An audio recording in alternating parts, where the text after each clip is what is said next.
क्या ये मेरा जीवन का अंत है? ऐसा वज्र प्रहार क्यों हो रहा है? जाओ।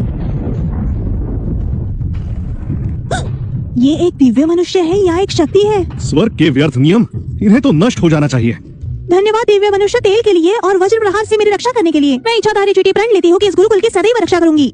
तेल मैंने कब दिया? ओह, तो मेरी शिष्या ने तेल अस्वीकार किया और तुमने उसे खा लिया। ठीक है, जब उसने स्वीकार नहीं किया तो अच्छा है तुमने खा लिया। मेरे आंगन में ही रहो, इधर उधर भटकना मत। अवश्य। मैंने अब तक भोजन समाप्त नहीं किया।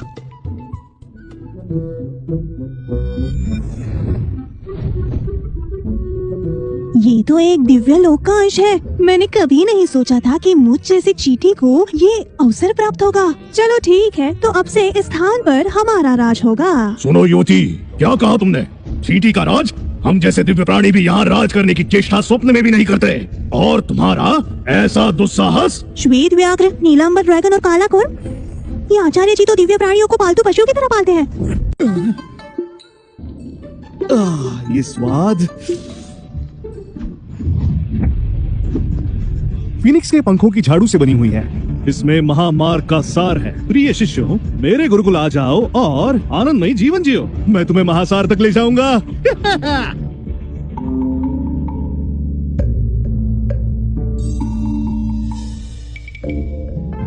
क्या आपके पास साधना स्थापना की सामग्रियाँ हैं? अवश्य। निम्न दिव्य औषधि 10 स्वर्ण सिक्के, मध्यम सामग्री 100, उच्च सामग्री 1000। आपको क्या चाहिए? स्थापना की हड्डी है आपके पास? वो एक असाधारण वस्तु है, यहाँ आपको नहीं मिलेगा। वैसे मैंने सुना है कि देव शास्त्र के आचार्य के पास ही वो वस्तु है। देव शास्त्र गुरुकुल के आचार्य? ये सब उस दुष्ट केविन का दोष है। मूर्ख व्यक्ति मेरी पुत्री को शिष्य बनाकर उसके जीवन और उज्जवल भविष्य को नष्ट कर रहा है। यदि मेरी पुत्री देव शास्त्र में होती तो हम इतने चिंतित न होते इन सामग्रियों के लिए। ओह छोटे योद्धा योगी जी, क्षमा कीजिए, मैंने आपको आते हुए नहीं देखा। क्या चाहिए आपको? प्रबंध कर देता हूँ। आवश्यकता नहीं। कैसी इच्छा?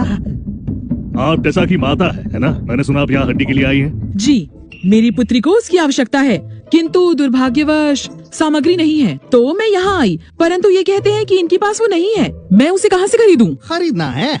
माता जी, आपको जो चाहिए, क्या आपको उसके मूल्य का अनुमान है?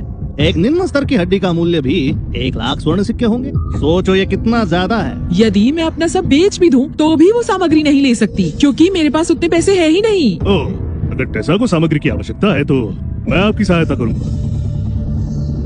ये एक युवा ड्रैगन की हड्डी है। इसे स्थापना करने पर उनकी शक्ति असीम होगी। ये हड्डी हमारे गुरुकुल की संपत्ति है। योद्धा योगी कैलेब ने नवजात ड्रैगन का वध कर उसकी हड्डी की शुद्धि की है, तो इसका मूल्य होता है 10 लाख स्वर्ण सिक्के। क्या आपको ये मंजूर है? हे प्रभु, नहीं, मुझे स्वीकार नहीं। माता जी, मुझे टेसा बहुत प्रिय है। ये एक भेंट है उसके लिए मेरी ओर से। मैंने अपनी साधना की नींव के लिए विशाल ड्रैगन की हड्डी का उपयोग किया। यदि टेसा इसका उपयोग करेगी तो समस्त जीवन मेरे अधीन होगी।